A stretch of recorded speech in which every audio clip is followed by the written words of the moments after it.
Hello, welcome to Papa Nick's Music. I am, as always, your host, Papa Nick Lewis, and today we are talking about John Mellencamp.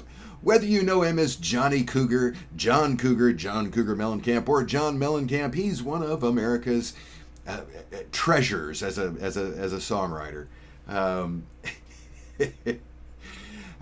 he's an artist that I have to admit I've got a spotty relationship with. I was aware of John Mellencamp back when he was still Johnny Cougar, when I Need a Lover was a radio hit. I dimly remember that. I don't remember it as a Johnny Cougar song, I just remember it being on the radio. I wasn't aware of him as an artist until the album American Fool came out, and he had his huge hits with Hurt So Good and Jack and Diane. And at the time, was not particularly fond of either of those songs. And so I had John Mellencamp just pigeonholed as an artist that I didn't care for. And so, you know, he'd have hit after hit after hit, and I would just, yeah, I don't care about this guy. And then one day, this would have been in the early 90s, 91 maybe, very early 90s. I was working as a part-time English teacher, college-level English teacher at that point, and I had a nice big stack of essays that I had to grade. So I'm sitting in my living room, and I'm grading essays, and I'm just going to town. Had a pretty good momentum going, and I had the TV playing in the background for just background noise, so I could keep track of time. And I was, the TV itself was on VH1, listening to music videos.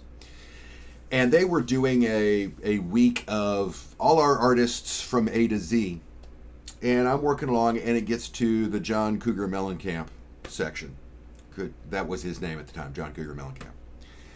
And they started playing these songs. And the first one came up, and I thought, oh, well, crap. I'm going to have to find something to listen to. But yeah, I don't mind this song, so, and I've got a good momentum going, so I'll go, and maybe after this one, after I'm done with this essay, I'll switch.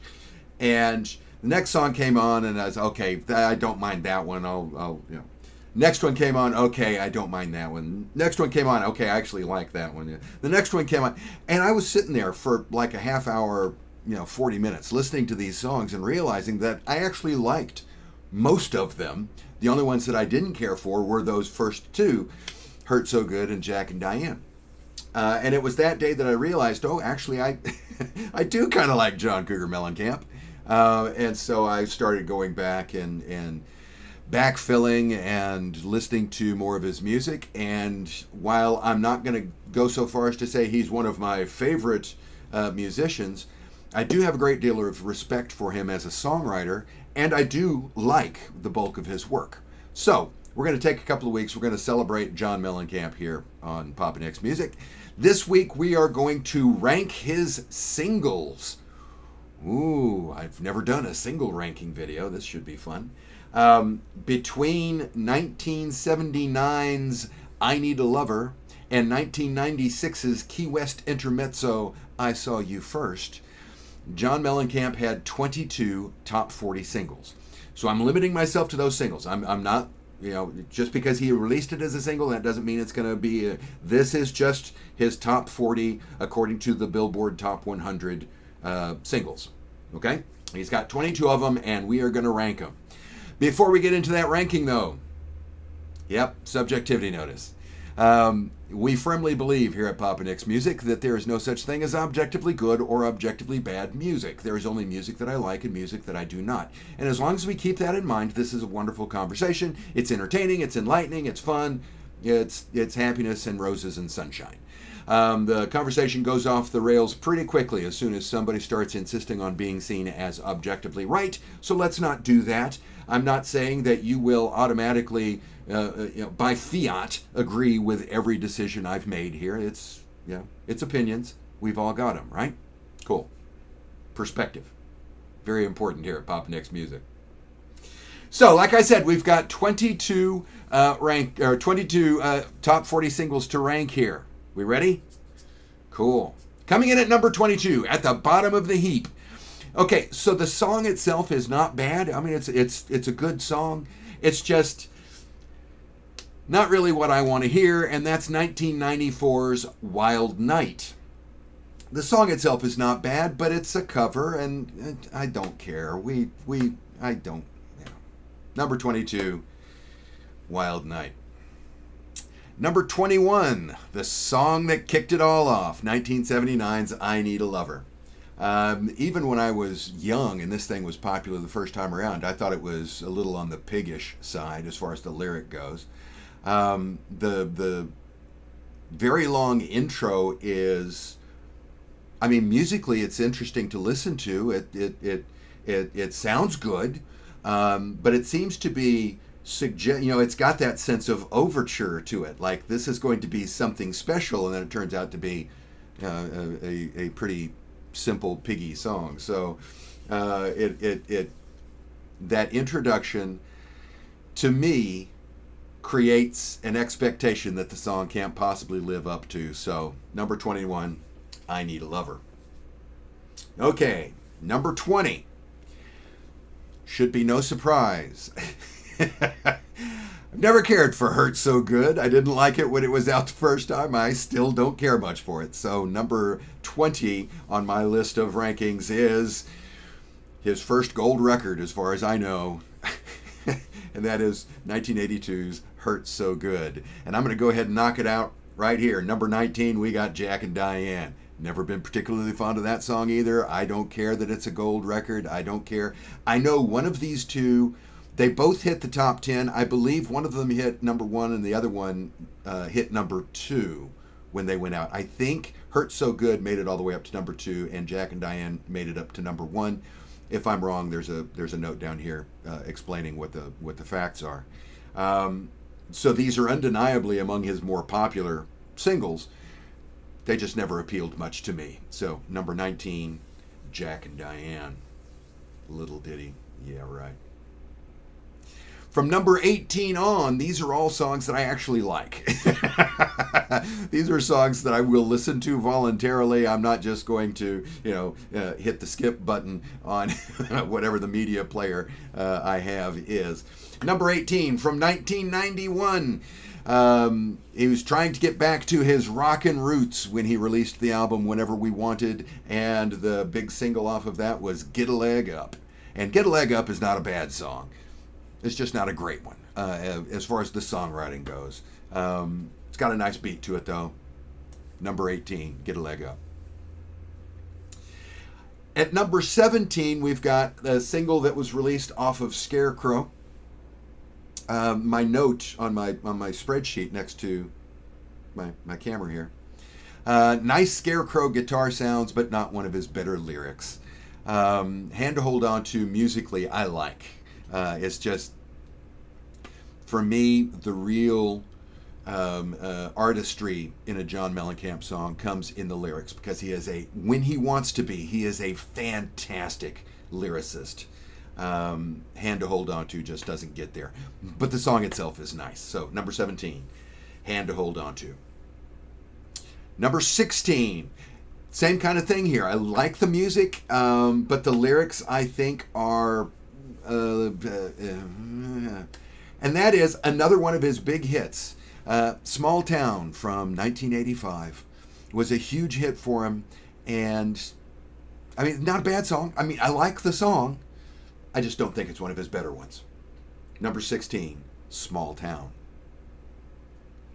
Okay, number 15, we're going back to Whenever We Wanted, and that's the other single off of Whenever We Wanted. It's a better single, obviously. I've got it, 1, 2, 3, 4 notches, 3 notches higher. At number 15, we have Again Tonight. It's got slightly better lyrics and a snappier melody than Get a Leg Up, so that's why it's coming in higher. At number 14, I didn't realize until I started doing this that I think if there are a lot of John Mellencamp fans out there watching this, they are going to be more they're going to be slightly frustrated with me because I'm putting all of his hits way down, way down toward the bottom of my ranking. Number 14, I've got not one of his biggest hits, but certainly one of his most recognizable hits, and that is Pink Houses. Pink Houses was hugely popular when it came out, and I like a lot of the imagery of it, but you know, we've got 13 songs, I would argue, that are just better. They're better crafted songs. They may not be bigger hits, but they're better songs, I think. Coming in at number 13, when I first started doing this, when I first had the idea of doing this video, I knew I wanted to spend a few weeks talking about John Mellencamp because I think that he is an important artist, and there's conversation here that I think is a good conversation to have. And I'm looking at his work, and I'm trying to figure out a couple of ways that I can, you know, slice this up so I can talk about it. And I thought, okay, well, I came up with the idea, okay, I'll limit myself to top 40 singles. That gives me a batch of songs that will work for about the length of the video that I want to do. And I'm looking at the list, and when I got to this title, I realized that I had to go back and listen to it again because I wasn't entirely certain which song this was just from the title. As soon as it started playing, it's like, oh yeah, that one. I know which one this is now. And the song is from his Nothing Matters and What If It Did album, and that's the song This Time. I like the song, but of all of these, it is the one that sounds the least like all the rest. It's the one that sounds the least like a John Mellencamp song. It's a good song, but it's an outlier, and I'm slotting it at number 13 this time. Okay, number 12. I really like this song. And if the lyrics had just a little bit more heft to them, it's going to be up higher because, boy howdy, is it a toe-tappy little song, and I do love me my toe-tappy little songs. And that is from 1986, R.O.C.K. in the USA. I like this song. I like it a lot. I really liked the fact that the video that was released of it didn't feature John Mellencamp. It featured his supporting band. It didn't, you know, as I recall, he didn't make an appearance at all. It's just his band and the singers that they hired. I like it. It's a nice throwback song. Kind of This Time is a nice throwback song, but R.O.C.K. in the USA, that sounds like John Mellencamp. Number 12, R.O.C.K. in the USA. Number 11.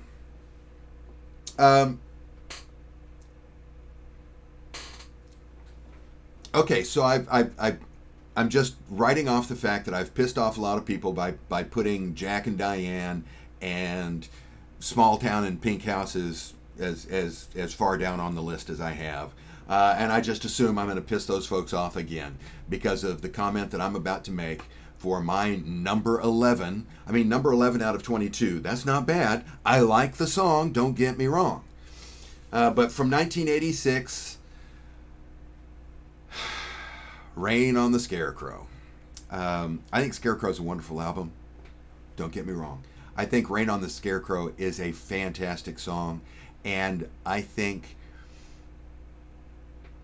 as much as I like to avoid the whole, you know, on any given day, this is all, it changes, there's an ebb and flow, and I might have it low today, and then I'll have it higher up tomorrow. I hate that kind of waffling in this kind of video, so I do my best not to do it. This is, on a lot of days, I'm going to put Rain on the Scarecrow much higher than 11th because I think it's a very well-written song. It's just my note. Lovely song, but goddamn, lighten up, Francis. One of my favorite lines from the movie Stripes. Number 11, Rain on the Scarecrow. Okay, now we're up into the top 10. My number 10, let me adjust there we go so I can see it. My number 10 from 1984 is Authority Song. I like the Authority song. It's a straight up rocker. It doesn't mess around. We just, yeah, man, load these chords up and let's go. And it's got a nice lyric to it. I really like Authority song number 10. Number 9. Now, I've been saying I'm pissing people off. I think I have probably pissed people off by putting Pink Houses and Small Town and Jack and Diane as low as I have. And I think I'll probably piss people off by putting this song at number 9 because it should be down toward the bottom of the list. But I've always liked 1989's Pop Singer. When I was getting the release dates and the highest charts for these songs off of Wikipedia. I don't trust Wikipedia for everything, but I do trust it for stuff like, you know, how high in the charts a song got. I read a reference in, I was reading about the Big Daddy album, where John never meant for this to be seen as, you know, a diatribe against pop music. He just put it in pop music terms because that's what he does for a living and all of this. And I think that's probably, there's a good argument that that's true. But it's also a pretty good indictment of the pop music industry. So that's the way I prefer to listen to it. The one thing that strikes me as weird is at one point, and I'm reading so I get the line right, one of the lines from Pop Singer is, "Never had no weird hair to get my songs over." And it's like, when I first heard that, I thought, are you kidding me, John? One of your trademarks up to this point has been this one lock of hair that covers one eye. You had weird hair to get your songs over there, fella. But I love Pop Singer. I think it's a nifty little song. It's got a nice message to it. Number 9. Number 8. We're going back to Scarecrow, 1986. We have Rumble Seat. And, you know, I learned a few things when I was setting up this list. I learned that I didn't know which song This Time was just by looking at the title of it, for example. And I learned that Rumble Seat was released as a single, because I had no memory of that being released as a single. To me, Rumble Seat is an album track. And it was one of the ones that if I were talking about album tracks that I really like, I would have brought out Rumble Seat, because I like that song a lot. But it actually cracked the top 40, so hot dog. Number 8, Rumble Seat. Number 7. I was talking earlier about John Mellencamp having the hair that went over his eyes. I was talking about the video for ROCK in the USA. John Mellencamp was definitely a video artist. This was, you know, during the 80s. His heyday was the 80s, very much the video decade. And when it comes to a lot of these songs, from, you know, Jack and Diane on, it's hard for me to separate the song from the video, because what little I knew about him in real time came from seeing his videos. And every time I think about the song Crumbling Down, I see him dancing, doing his little dance moves, standing on that ladder, and just thinking to myself, oh my God, how many forms did he have to sign? How many waivers did he have to sign before they let him do that? Because, geez Louise. So to this day, I'll get halfway through this song and expect to hear the crash and the damn of somebody breaking a leg. But I like the song. So number 7, Crumbling Down. Okay, number 6. One of the things I like about John Mellencamp is he's got this really nice attention to detail in his lyrics. I've talked about this in videos before when I've talked about, you know, what it is that I'm attracted to in music. One of the things I'm attracted to are economic turns of phrase in lyrics, which is ironic considering how much I babble when I'm doing these when I'm doing these videos. But one of the things I like about my song here at number 6 is it has this nice little throwaway line that just speaks volumes. My number 6 song from 1985 is Lonely Old Night. And I love this song. And I particularly love the line, she calls me baby, she calls everybody baby. I love that line. Is there, oh, just gave myself goosebumps just repeating the line. It says so much about her. She calls me baby. She calls everybody baby. Oh, I love it. Lonely Old Night, number 6. Okay, now we're up into the top 5, and I deeply, deeply, deeply love all 5 of these songs. I'm not saying they could come in any order. I'm just saying we are definitely up here in A+ territory. I think Lonely Old Night is an A+ song. Crumbling Down, that's an A song, but we're in solid A+ territory from here out. My number 5, from the Lonesome Jubilee from 1987, Paper and Fire. According to my note, it's his best marriage of rock and folky instrumentation. I was keeping up with John. Once I realized I was in fact a fan, man, from that point forward, I'm buying his albums when they came out. And I was going back, I was backfilling, and I was a happy camper. But he started going further and further down the roots Americana. Hey, let's bring in some, zithers for Christ's sake, and it's you bring in a zither and I'm gone. It's just like I don't have much patience for what I think of as folky instrumentation, but hey, it worked on Lonesome Jubilee, it worked on Big Daddy, and it really worked on Paper and Fire. Love that song. Number 5. Number 4, my note, this is I think probably his best melody. And from 1981, that's Ain't Even Done With a Night. I think this is just a beautiful song. It's one of the few songs of his that I like because I like the music. I like the lyric too, but I like that music. That is a nice melody. I think it's probably his best melody. Ain't Even Done With a Night. Number 4. Number 3.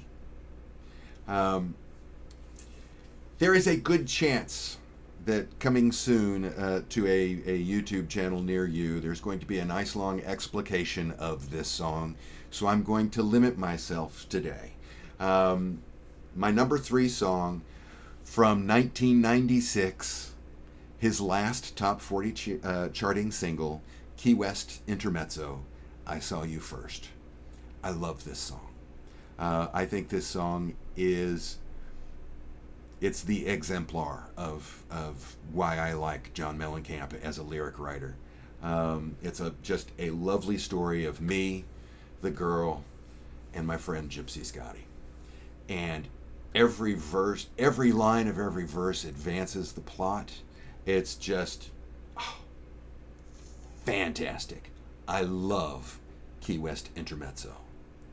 1996, Key West Intermezzo, I Saw You First, my number 3 song. And if you hate this song, and there are a lot of John Mellencamp fans who hate this song and the album from which it sprang, Mr. Happy-Go-Lucky, then I'm just going to tell you now, there's going to be a video coming out pretty soon that you're probably not going to want to watch. But number 3 is Key West Intermezzo. Love that song. Coming in at number 2. This is a song that if I were shooting from the hip, and if you were asking me, before I started thinking about this video, ooh, what's your favorite John Mellencamp song? There's a good chance that I would have trotted this song out, that I would have, oh, I really like this song.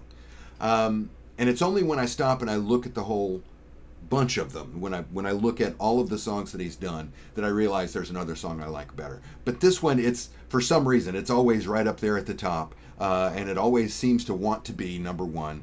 But today I've got it at number 2, and that is from the Lonesome Jubilee, Cherry Bomb. Our hearts were really thumping. Oh, yes, they were. I like the song. I love the just blatant nostalgia of it, first of all. But I also like the idea that the point of the song is not, oh, we were young. It's we were young, but we still feel that way. 17 has turned 35. I'm surprised that we're still living. If we've done any harm, I hope that we're forgiven. Got a few kids of my own. Some days I still don't know what to do. I hope that they're not laughing too loud when they hear me talking like this to you. I love that. Wonderful. It's not just a nostalgic look back. It's also a sober look at the now. And I love that. I love that comparison. So number 2, I've got Cherry Bomb. Coming in at number 1, my favorite John Mellencamp song, also from the Lonesome Jubilee. There's a good album there. And that is Check It Out. One of the things that I love about John Mellencamp as a songwriter is his wonderful use of detail. He's got a good eye for detail, but he also makes sure that those details are, it's not just that they fit, it's not just that they're appropriate, but they're also, they carry more than their own weight. They add to the overall setting, the overall scene, the overall message, more than just having the detail would. I remember seeing an interview with him, it was probably on 60 Minutes or something like that, where he was talking about writing lyrics, and his approach to writing lyrics is the same as his approach to painting. While I'm not a particularly informed consumer of visual art, I don't know a good painting from a bad painting, so I can't judge the quality of his paintings.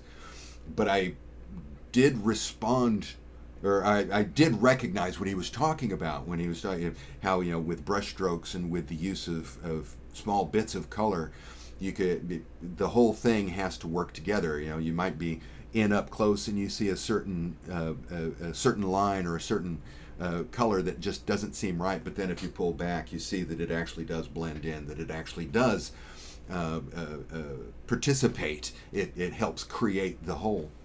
And he does that in his lyrics. And Check It Out has some of his best lyrics, I think.